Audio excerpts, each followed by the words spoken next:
കൂട്ടുകാരെ, ഇന്ന് എൻ്റെ വീട്ടിൽ വന്ന അതിഥികളെ ഞാൻ കാണിച്ചു തരാം. ഇതാ ഒരു കറുത്ത കൊച്ചു കിളി, 2 പേരിരിപ്പുണ്ട്. ലവേഴ്സാണ്. ലവേഴ്സിനെ പോലത്തെ കറുത്തയിൽ വെള്ള പുള്ളിയുള്ള 2 പേര്. ഞാൻ എൻ്റെ മുറ്റത്ത് തെങ്ങിൻ്റെ മുട്ടിലായിട്ട് ചെടിക്കിടാൻ വേണ്ടിയിട്ട് ഉള്ളിത്തൊലിയും തേയില കൊത്ത് മുട്ടത്തോടെ എല്ലാം കൂടെ മലക്കറി വേസ്റ്റ് എല്ലാം ഇട്ടേക്കുന്നതാണ്. അതിൽ വേസ്റ്റ് കൊത്തി തിന്നാൻ വന്ന കിളികളാണ്. അതുകൊണ്ട് ഒരൈറ്റമാണ്. കറുപ്പും വെള്ളയും കളറിലുള്ള കൊച്ചു കിളികളാണ് ഇവർ 2 പേരും. വന്ന് ഇതിൻ്റെ ഇടയിൽ നിന്നൊക്കെ ഈ പുഴുവൊക്കെ കൊത്തിപ്പറക്കി തിന്നണതാണ് അവർ 2 പേരും. അവർ മാറിയ ഉടനെ അടുത്ത് 2 കാക്ക വന്നു. അതിൽ നണ്ട കിണ്ടിപ്പറക്കി അവർ നോക്കുകയാണ്. പുഴുവൊക്കെ ഉള്ളതും ഉള്ളിപ്പറക്കി എടുക്കാൻ വേണ്ടിയാണ് അവരും നോക്കണം. കൊത്തിപ്പറക്കി ഇതിൻ്റെ ഇടയിൽ നിന്ന് പുഴുവുണ്ട്. കൊച്ചു പുഴുവാണ്. ഞാൻ ഇന്നലെ ചെടിക്കിടാൻ നോക്കിയപ്പോൾ അതിൻ്റെ അടിയിൽ പുഴുവുള്ളത് കണ്ട്. അപ്പോഴാണ് ഞാൻ വീട്ടിൽ നിന്നപ്പോഴത്തേക്ക് ഇവർ ഓരോരുത്തരായിട്ട് വന്ന് പുഴുവിനെ പറക്കണത് ഞാൻ കണ്ടത്. രണ്ടാമത് മൂന്നാമത് നമ്മളെ മൈന. 2 പേര് പയ്യെ നടന്നു വരണം. മൈനയെ കണ്ട ചുണ്ടിൽ മഞ്ഞ കളറുമായിട്ടൊക്കെ അവർ 2 പേര് വന്നു. അവരും ഇവിടെ വന്നിരുന്ന് മൈന വന്നപ്പോൾ കാക്കയുണ്ട്. കാക്ക ഓട്ടിക്കും അവർ. അതിൽ കാക്ക ഇരിപ്പുണ്ട്. മൈന 2 പേര് വന്ന് അവർ എല്ലാവരും കൂടെ ഒത്തിരുന്ന് തന്നെ ഉള്ളിപ്പറക്കിയൊക്കെ എടുക്കുക തന്നെ. ഞാൻ ഒത്തിരി തട്ടുകടയിൽ നിന്ന് എടുത്ത തേയില കൊത്തും ഇതാണ്. അത് ഇത്തിരി തോനെ ഉണ്ടായിരുന്നു. 1 ചാക്കോളം ഉണ്ടായിരുന്നു. അതുകൊണ്ട് തട്ടിയപ്പോഴാണ് ഇവരെല്ലാം വന്നത്. അതിൻ്റെ അടുത്ത് കണ്ട കറുത്ത മറ്റേ കൊച്ചു കിളി അവിടെ ഇരിപ്പുണ്ട്. എല്ലാവരും ഉണ്ട്. ഇനിയിപ്പം അടുത്ത് വേറൊരു ഐറ്റം വരും. ഇവരെല്ലാവരും ഇന്നലെ ഞാൻ വീട്ടിൽ നിന്നപ്പോഴാണ്, ഉച്ചയ്ക്ക് ഞാൻ വെളിയിറങ്ങി ഇരുന്നപ്പോഴുള്ള കാഴ്ചയായിരുന്നു ഇത്. നല്ല ഭംഗിയായിരുന്നു കാണാനായിട്ട്. അപ്പോഴിവർ അടുത്തോട്ട് ചെന്നാൽ അവർ ഓടിക്കളയും, പറന്നു പോകും. അതുകൊണ്ട് ദൂരെ നിന്നുകൊണ്ടാണ് ഞാനിത്. അപ്പോഴെനിക്ക് പെട്ടെന്നൊരു ഐഡിയ തോന്നി. ഞാൻ പെട്ടെന്ന് ഒരു വീഡിയോ പിടിച്ചതാണ് ഇത്. അപ്പം അപ്പോഴാണ് ഞാൻ മനസ്സിലാക്കി. ഒരു ദിവസം വീട്ടിൽ നിന്നപ്പം ഇതുപോലെയുള്ള വീഡിയോ പിടിക്കുന്നത്. അങ്ങനെ ഇരുന്നപ്പോഴാണ് അടുത്ത ഒരാൾ വന്ന്. ഇതാണ് കീരി. കീരി എന്ന് പറഞ്ഞാൽ കണ്ട എൻ്റെ കോഴിക്കുട്ടിലുള്ള കോഴിക്കുഞ്ഞുങ്ങളെ അത്രയും പിടിക്കുക. അതായത് അടി കൂടെ, ബേസ്മെൻറ്റിൻ്റെ അടിയിൽ കൂടെയും തുറന്നകത്ത് കയറി കുഞ്ഞിനെ ശരിയാക്കും. അല്ലെങ്കിൽ കോഴി മുട്ടയിട്ട ആ മുട്ട അത്രയും കൊത്തി പിടിക്കണം. എന്ത് ചെയ്താലും ഇതിനെ ഒന്നുകൊണ്ടും നശിപ്പിക്കാൻ പറ്റാത്ത ഒരു ആളാണിത്. പിന്നെ കോഴി ഇപ്പം വളർത്തണില്ല ഇതിനെ കരുതി.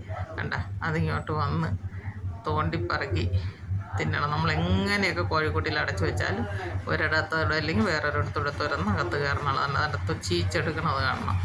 ചീച്ച് നമ്മളെ ബേസ്മെൻറ്റിൻ്റെ അടിയിൽ കൂടെ ഹോളിട്ട് അകത്ത് കയറി കോഴിക്കാട്ടിനകത്തുനിന്ന് മുട്ടയും കോഴിക്കുഞ്ഞിനെയൊക്കെ തിന്നണ ആളാണ് ഈ ആൾ.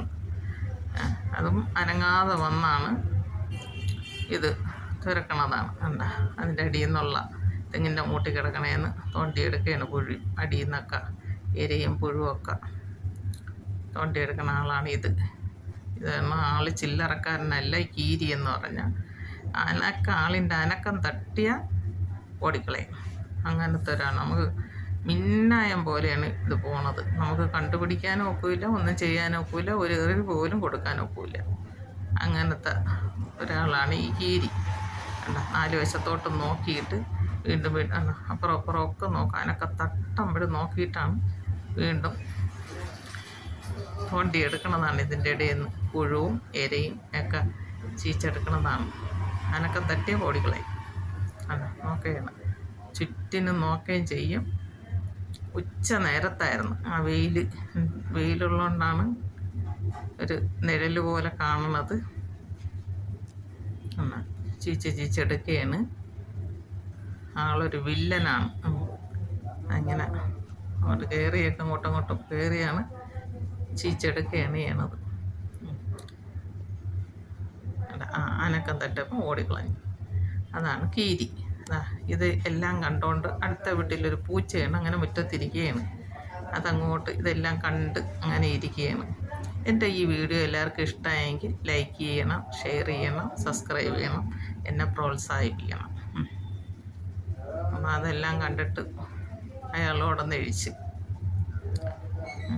നല്ല രസമാണ് ഇതൊക്കെ കണ്ടുകൊണ്ടിരിക്കാനായിട്ട്. ഇത്തിരി നേരം അവിടെ ഇരുന്ന് വെളിയിലിരുന്നപ്പോഴാണ് ഇതെല്ലാം കാണുന്നത്. ഞാൻ സമയം പോണതറിയേയില്ല. അടുത്ത ഐറ്റം വന്നിട്ടുണ്ട്. ഇതെന്താ, ഇതിൻ്റെ പേരെന്തരാണെന്ന് ശരിക്കും എനിക്കറിയില്ല. ഇത് ഞാൻ പറയണ പീണിക്കിളി എന്നാണ് പറയണത്. അത് സെറ്റോടെ വരും. അത് കുറേ കാണും, ഒന്നും രണ്ടും അല്ല, അത് സെറ്റോടെ വന്നാണ്. വേണ്ട, ഒരു കുട്ടിയുണ്ട്. കുട്ടി അങ്ങനെ ചിറവ് ഇങ്ങനെ അടിച്ചുകൊണ്ടിരിക്കണ തള്ളക്കിളിയാണ് എടുത്തുകൊണ്ട് വന്ന് അതിൻ്റെ വായിൽ തീറ്റ കൊണ്ട് വെച്ച് കൊടുക്കണത്. കുട്ടിയാണ് ആയിരിക്കുന്നത്. തീറ്റ കൊത്തിയെടുക്കാനുള്ള പരുവായില്ല. ചിറവ് കുടഞ്ഞുടഞ്ഞിരിക്കുന്നതാണ്. കുഞ്ഞാണ്. അത് ഒത്തു വരും, ഒരുപാടെണ്ണം വരും. ഇതിന് വേറെ വല്ല പേരുണ്ടാകുന്നുള്ളത് എനിക്കറിയില്ല. ഇത് ഒരുപാട് കിളി വരും. ആളിൻ്റെ അനക്കം തട്ടിക്കഴിഞ്ഞാൽ ഒരു എത്രയും കഴിച്ച് അങ്ങ് പറന്നു പോകും. അങ്ങനെ ഒത്തിരി നേരം ഞാൻ വെളിയിരുന്നപ്പോഴാണ് നല്ല നല്ല ഭംഗിയായിട്ടുള്ള കാഴ്ചയാണ് ഞാൻ കണ്ടത്. എന്ന് ഞാനിങ്ങനെ കടയിലോട്ട് വരണമുണ്ട് എനിക്കിതൊന്നും കാണാൻ പറ്റില്ല. ഇന്നലെ വീട്ടിൽ നിന്ന് കണ്ട കറുപ്പം വെള്ളയുള്ള കിളിയും ഈ പീണിയും മൈനയും കീരി, കാക്ക, പൂച്ച എല്ലാവരും കൂടെ പെട്ടെന്ന് അവിടെ വരവും ഒക്കെ ആയിരുന്നു. അങ്ങനെയാണ് ഞാൻ അവിടെ ഇരുന്നുകൊണ്ട് ഈ വീഡിയോ പിടിച്ചതാണ്. ഇത്രയും ഒരു വീഡിയോ പിടിക്കാനായിട്ട് എല്ലാം കാണിച്ചു തന്ന ദൈവത്തിനോട് ഞാൻ നന്ദി പറയണം. അങ്ങനെ ഇരുന്നപ്പോഴാണ്, ഇത് കണ്ടപ്പോഴാണ് എനിക്ക് ഐഡിയ തോന്നിയത്. ഞാൻ ഈ വീഡിയോ പിടിച്ചത്. എല്ലാവർക്കും ഈ വീഡിയോ ഇഷ്ടപ്പെട്ടെന്ന് തോന്നുന്നു. പിന്നെ ചെടിക്കിടാനുള്ള വളമാണ് ഞാൻ അങ്ങനെ തെങ്ങിൻ്റെ ഒട്ടി കൊണ്ടിട്ടേക്കണത്. പിന്നെ ഞാൻ വെളിയിലോട്ട് ഇരുന്നപ്പോഴാണ് ഞാൻ ഇത് കണ്ടത്. പീണിയാണെങ്കിൽ ഒത്തു വന്നിരിക്കുമ്പോൾ നല്ല ഭംഗിയാണ്. പീണിയും ഈ കൊച്ചുകിളിയും അതിനെ എല്ലാവരും കൂടെ ഒത്തു വന്നിരുന്ന് തിന്നണമുണ്ട്.